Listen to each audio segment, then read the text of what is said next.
Bonjour le monde, fatigué.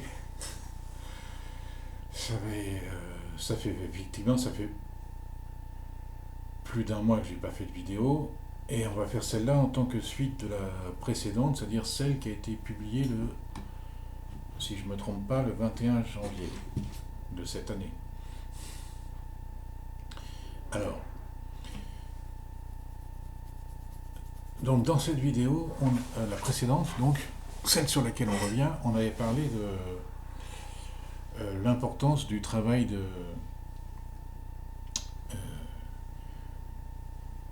Yuval Harari, ou Harari, je ne sais même plus comment il s'appelle exactement, vu que j'ai pas lu son livre en hébreu mais en anglais, alors je sais pas. Euh,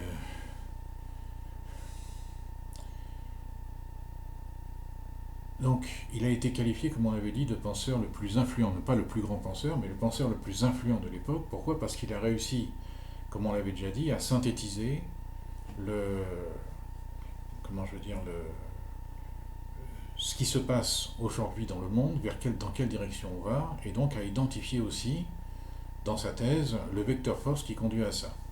Et disons la prévision ultime euh, dont il nous fait part, c'est que on finira par euh, lancer comme on finira par avoir un monde euh, sans conscience. C'est-à-dire un monde surintelligent, mais sans conscience. Et la question qu'on va se poser dans cette vidéo, euh, c'est est-ce que une telle vision peut être vraie? Est-ce que finalement la vision que cette prédiction, qui n'est pas une prophétie, il le dit lui-même, hein, c'est juste une conséquence logique de l'évolution de la science et de la technologie qui envahit le monde, est-ce qu'elle est vraie?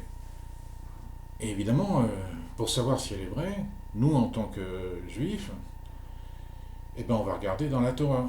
On va voir si une telle possibilité, où le monde serait un monde sans conscience, finalement, est évoquée ou est possible dans notre tradition.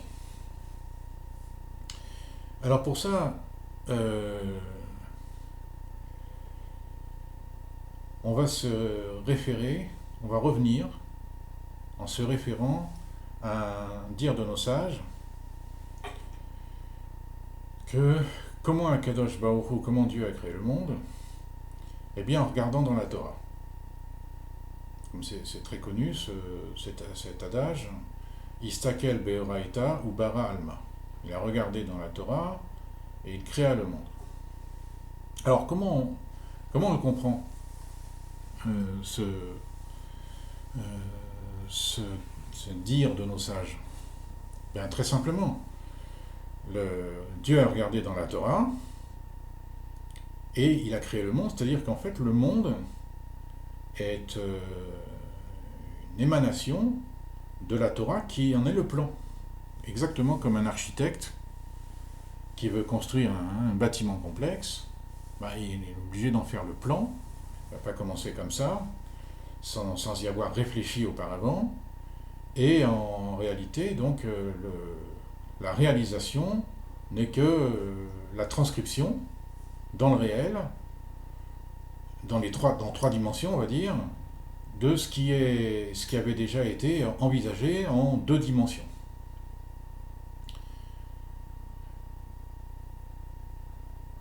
Alors, ça, c'est la vision générale, hein. Quand on regarde le- les commentateurs, on arrive toujours à peu près à la même chose, hein. C'est à peu près, c'est toujours cette vision qui prime. Et alors, ici, dans notre vidéo, nous allons revenir sur ça et essayer de préciser un peu plus les choses et voir comment, en fait, c'est pas du tout évident et c'est même en réalité erroné de penser comme ça. En tout cas, sur un plan très général, c'est erroné. Pourquoi? Parce que pour bien comprendre ça, il faut comprendre que le, la réalité de l'intelligence, c'est-à-dire de la conception de la Torah, n'est pas du tout la même que la réalité de la conception du monde.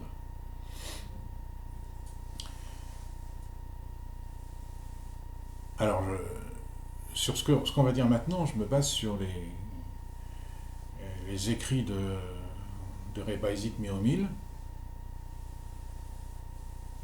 et qui est connu pour être le maskil de la Chassidut Chabad.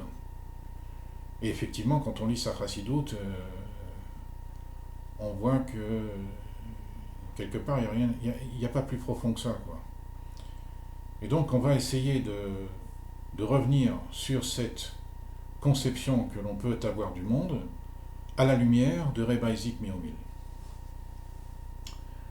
Alors, que nous dit Rebbe Isaac? Alors, évidemment, dans le cours ici, dans cette conversation univoque, on va évidemment très simplifier. Hein, on parle dans le langage contemporain, dans un langage qui va être accessible en principe à tous. Chez Rebbe Isaac, c'est beaucoup plus compliqué, parce que en même temps, c'est très technique. Donc,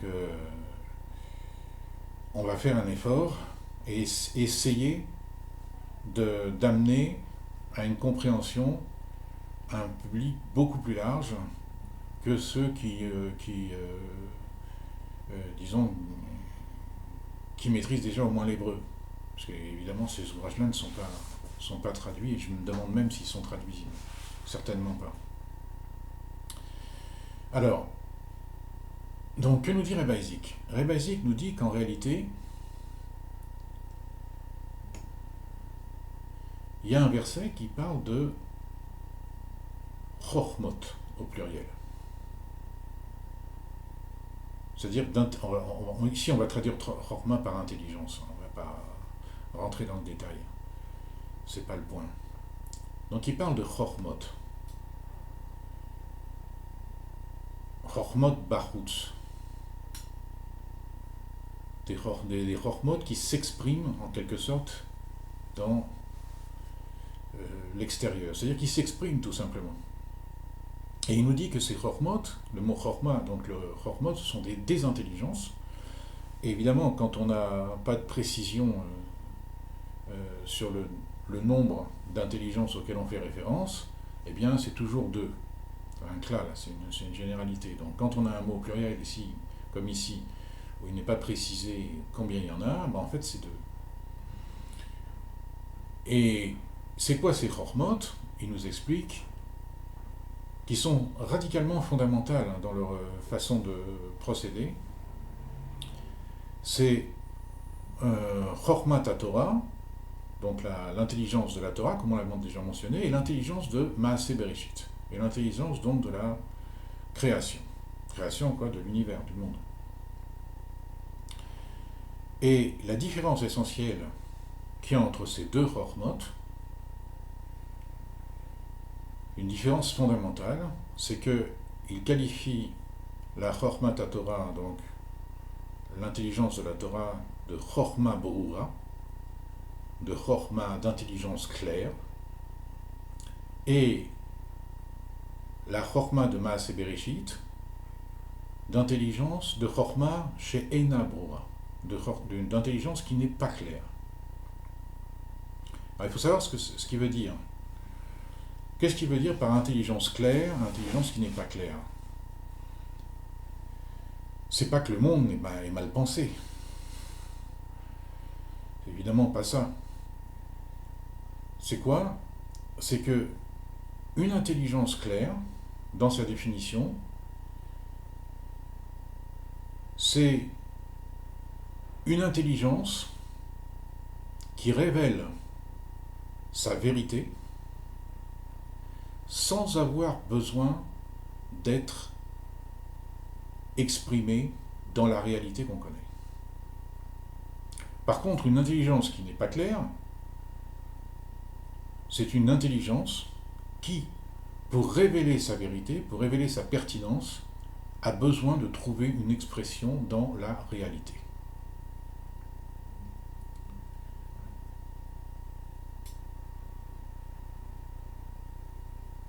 Par exemple, si on est un juif, par exemple en Chutz Laaretz, en dehors d'Israël, et qu'on étudie dans le Talmud, par exemple les korbanot, les sacrifices, qui ne peuvent se faire qu'à Yerushalayim et dans le temple, qu'à Jérusalem et donc dans le temple, par des Kohanim.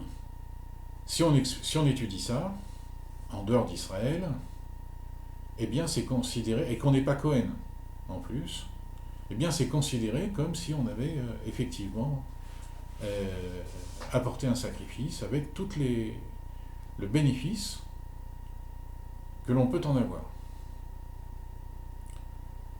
C'est-à-dire que simplement en étudiant ce sujet-là, ou d'autres, par Chokhmat Torah, donc par une Chokhma qui est broura, par une Chokhma qui est claire, eh bien, on n'a pas besoin, donc, de traduire ça dans la réalité.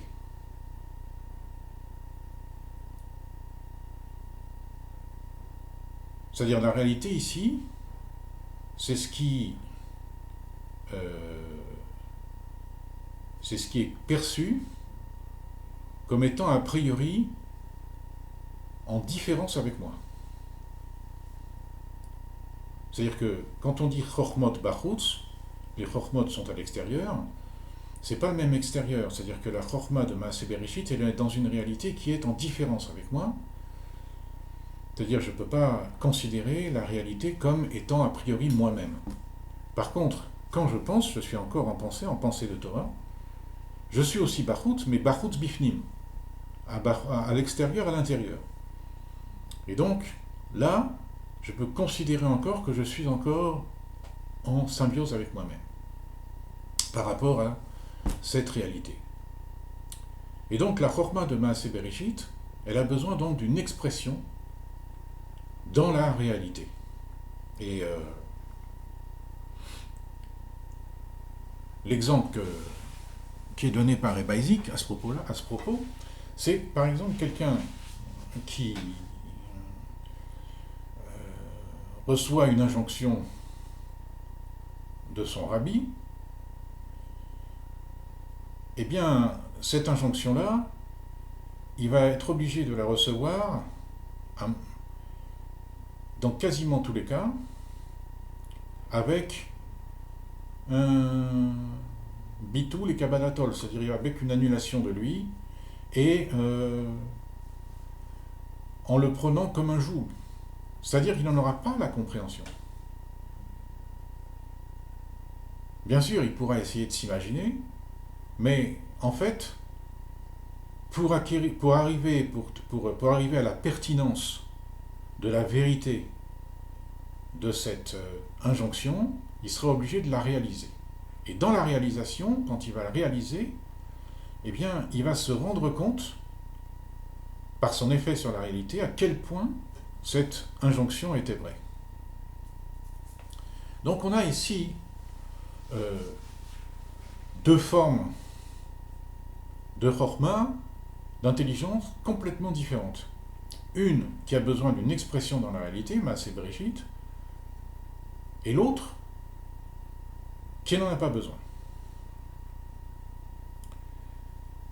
Alors, d'où ça vient ça? Et à l'aune de ces considérations, qu'est-ce que ça veut dire que Akadosh Baruch Hu a regardé dans la Torah et créa le monde?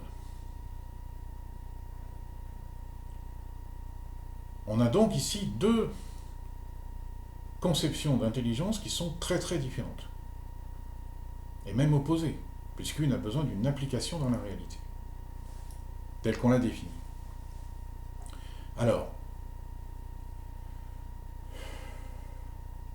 bon, comment on va exprimer cela? Alors voilà, quelle est la différence fondamentale entre ces deux types de Chorma? Chorma Torah et Chorma des Maaseh Bereshit. Eh bien, toujours dans la Chassidoute, on nous explique que la Chorma de la Torah, bon, je vais donner une expression technique, c'est la Chorma Deak. Cette Chorma de la Torah, comme ce qui caractérise ce monde primordial qu'on appelle Ak, Adam Kadmon, l'homme primordial, eh bien, ce monde-là, comme tous les mondes, il est fait de Orot et de Kelim. On va dire, dans des termes modernes, d'énergie et de matière. Ou dans des termes psychologiques, ici on va généraliser d'âme et de corps. De force psychologique et de réalité corporelle. Mais, contrairement à tous les autres mondes, ce monde-là, qui est un monde primordial, comme son nom l'indique, Adam Kadmon, a une réalité corporelle qui n'est pas terminée. En hébreu, c'est Kli She'eino Gamor. C'est ce qui caractérise, il y a plusieurs façons de le caractériser, mais ici, ce qui va nous intéresser, c'est Kli She'eino Gamor. Une réalité corporelle qui n'est pas terminée. Ça ne veut pas dire qu'elle soit déficiente, mais le fait qu'elle ne soit pas terminée, ça lui permet de contenir un or, une énergie, une conscience, on va dire, en termes modernes, qui n'est pas différente, qui a la même puissance en tout cas, que celle d'avant le Tzimtzum, que celle d'avant le fameux Tzimtzum, la contraction, le voilement apparent de Dieu, qu'on trouve dès le début du Etzraïm, dans les écrits du Harizal. C'est-à-dire que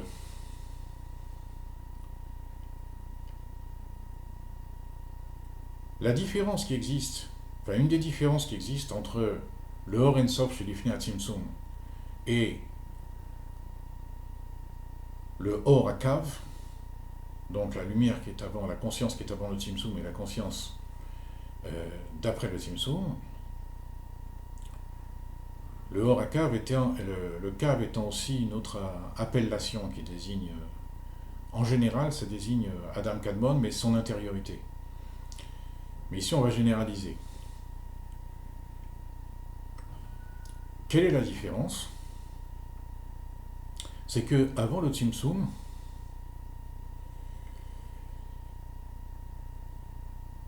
on pouvait considérer qu'il n'y avait pas de Kélim, ou que les Kélim étaient infinis comme le Or. Après le Tzimtzum, il y a des Kélim, comme on l'a dit, donc des récepteurs d'énergie, des récepteurs des corps, entre guillemets, qui sont récepteurs d'âme, de psychologie, mais qui ne sont pas terminés. Qu'est-ce que ça veut dire qu'ils ne sont pas terminés? Ça veut dire que si, avant le Tzimtzum, on ne pouvait pas distinguer les 10 séphirotes, les 10 fondements, qui sont à la base de toute expression dans le monde. Pourquoi? Parce qu'ils sont noyés dans des sphirotes Adenketz, dans une infinité de, de, de fondements. Et sur cette infinité, il y en a 10, mais ils sont noyés dedans. Par contre, après le Tzimtzum, n'apparaît plus que 10 séphirotes, comme c'est détaillé d'ailleurs dans le début du Etzraïm, mais les kélim de ces séphirotes ne sont pas terminés. Qu'est-ce que ça veut dire? Ça veut dire qu'après le Tzimtzum, on a juste l'apparition, si on peut dire, donc, de 10 séphirotes, mais de 10 séphirotes qui comportent, malgré qu'elles soient 10, qui comportent les caractéristiques qu'il y avait avant le Tzimtzum. Pourquoi? Justement parce que les kélim ne sont pas terminés. Qu'est-ce que ça veut dire? Ça veut dire que quand le Keter se déploie, c'est-à-dire qu'une des caractéristiques, la caractéristique fondamentale de Adam Kadmon, ou du Kav, comme on a dit, de ce monde primordial, c'est de déployer un ordre, un Seder. Un Seder de 10, sur une base de 10. Et quand les sphirotes, donc ces fondements se déploient, eh bien, quand le Keter se déploie, il se revêt donc dans un Kli de Keter, mais un Kli qui n'est pas complet, qui n'est pas terminé. Qu'est-ce que ça veut dire qu'il n'est pas terminé? Ça veut dire que le fait qu'il se révèle comme Keter n'exclut pas qu'il est en même temps autre chose, qu'il est en même temps tous les autres, c'est-à-dire les 9 autres. C'est-à-dire le fait qu'il s'exprime comme Keter n'exclut pas qu'il soit aussi Chochma, Bina, Da, Chesed, Gvura, Tiferet, etc. Les autres. C'est-à-dire, autrement dit, le fait qu'il s'exprime comme Keter ne veut pas dire qu'il est une non-Chochma, qu'il est une non-Bina, qu'il est la négation de la Chochma, qu'il est la négation de la Bina, qu'il est la négation de tous les autres. Et ainsi de suite. Pour l'expression de chacune des sphirotes, de chacune de chacun de ces fondements, donc à l'expression de la Chochma, il se revêt dans un Kli qui n'est pas terminé, chez Eno Gamour. Qu'est-ce que ça veut dire qu'il n'est pas terminé? C'est-à-dire qu'il ne se limite pas, donc, à accueillir la révélation de la Chochma. C'est de la Chochma, mais qui n'exclut pas d'être aussi Keter, Bina, etc. Et donc on a, comment je veux dire, on a une forme primordiale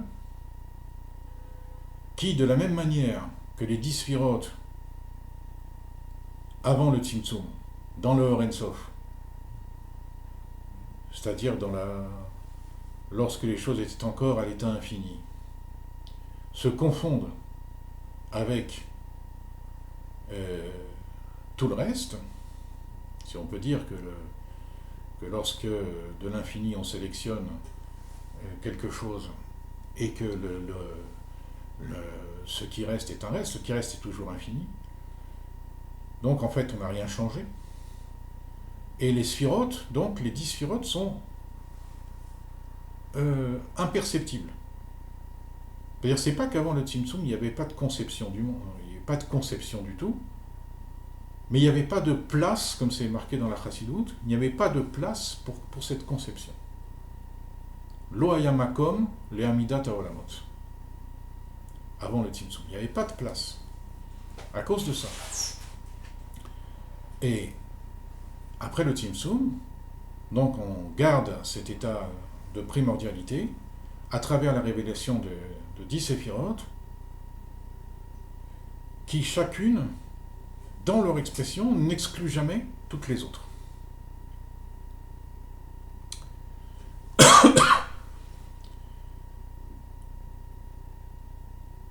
Alors,